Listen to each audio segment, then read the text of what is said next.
What's going on, everybody? It's RF Mike, and it has been 3 days, almost 4 days, since I showed you guys these Kingnu wireless on-ear Bluetooth headphones. These are the HD007, or I like to call them 007s. And like I said, I had purchased these with the help of Kingnu. It did cost me some money for these, so this is not a one-sided review. This is my thoughts, my impressions of them. First thing I do want to put out there, when I do test Bluetooth earbuds or even on-ear earbuds, I do use my LG V20. Of course, plugging hardwire-wise these in with their 3.5 headphone jack, which is good. I'm glad to see that.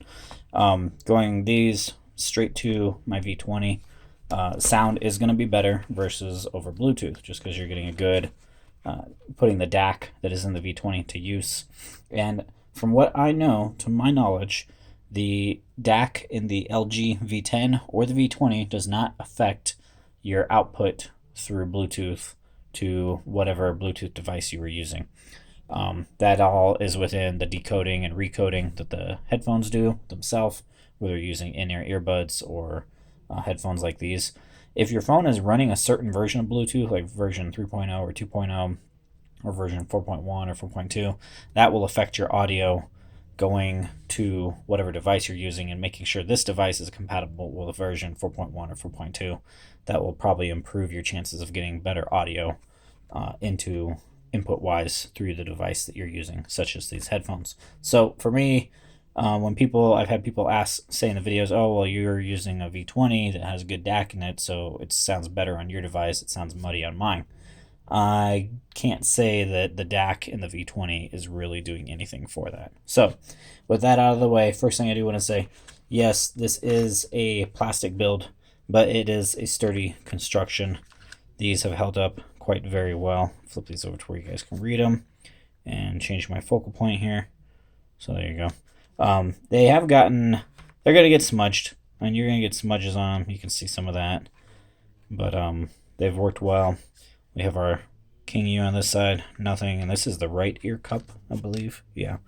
And we have our left one, and your play, pause, track back, track forward, volume buttons. And they are a plastic feel. Like, you feel it. You can feel like where these ridges to these are not like perfectly trimmed. You can see these don't look 100% the best. They're not fully flush. You're going to tell that these are not It's $30, $32. So like I said, you're getting what you pay for. When it comes to the audio abilities, that's what you're getting these for, is for audio, for listening, not so much about how the build is.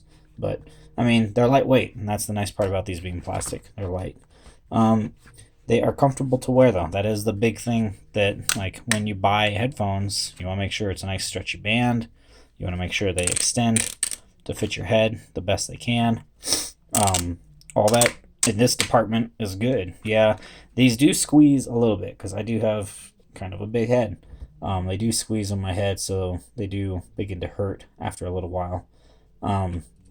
There is a charging light on these. Now there's an LED for when they are running.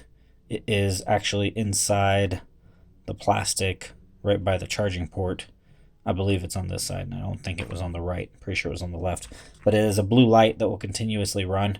When these are ready to charge, you'll see it turn red, and while you're charging, they'll turn red. When they're done charging, when they're fully juiced, the light disappears. So when it comes to the audio, a lot of people I know audio is the big thing. That's why you get this stuff. For a decent price, you're hoping it's going to sound good. For me, this had like a +3 on a scale. +3 for treble, +2 for mids, and the bass, I'd say, is like a flat 0.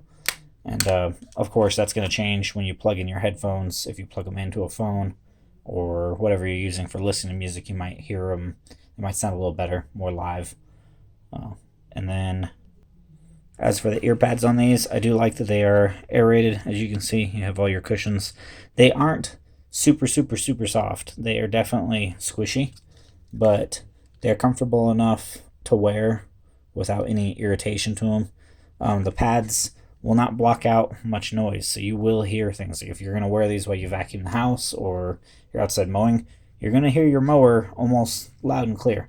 It's enough to dampen the decibel level to keep you from hurting your ears when you're outside, But yeah, you'll still hear everything going on around you. So with that in mind, these would be something good to have for when you decide to go on a trip and you need, like if you're going to ride a bus or a train and you want to be able to hear any announcements or anything, these would be good for that, so you can listen to podcasts.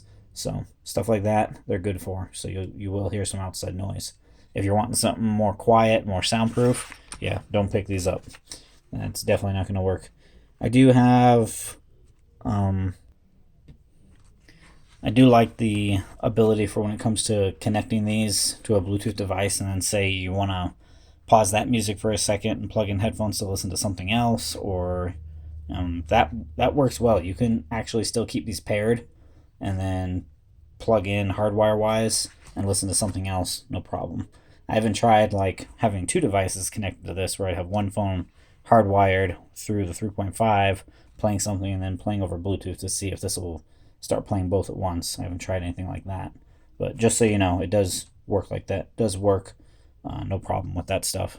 And then connection wise, I could have my phone upstairs and I could wear these downstairs on my main level and still get signal. So that's about 40 feet in distance at the most.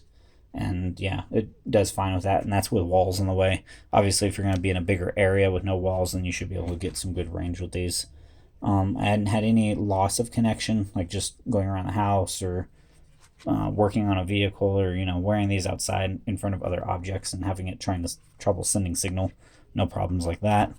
As you can see in the box, I did not use the 3.5 cable much. I used it just for testing once, put it back in here. And then the micro USB I haven't used yet either, because I have micro USBs laying around the house, so there's no need for this one. I would like to say all the headphone manufacturers are out there. I know a few of you, like I mentioned in the video before, are starting to make the move over to Type-C. I want to see more of them get that way very soon.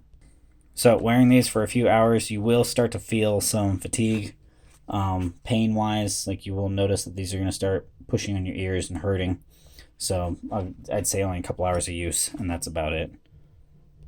And then last thing, I did mention in the video before about voice commands. I did get these to recognize OKG, and you'd hear the Google Now or the Google Assistant pop up. You'd hear the Bing sound that you normally hear. But I'd say a command, it wouldn't follow through. So it does have a microphone built in, so you can take your phone calls. You can initiate phone calls, start them. You can redial the last person you talked to with these. It's all done through your pause and play controls. So if you guys have any comments or questions about these, please leave them in the comments section down below. That's going to be it for my video on these. Hit that like button, comment, subscribe, and I will see you all in the next video.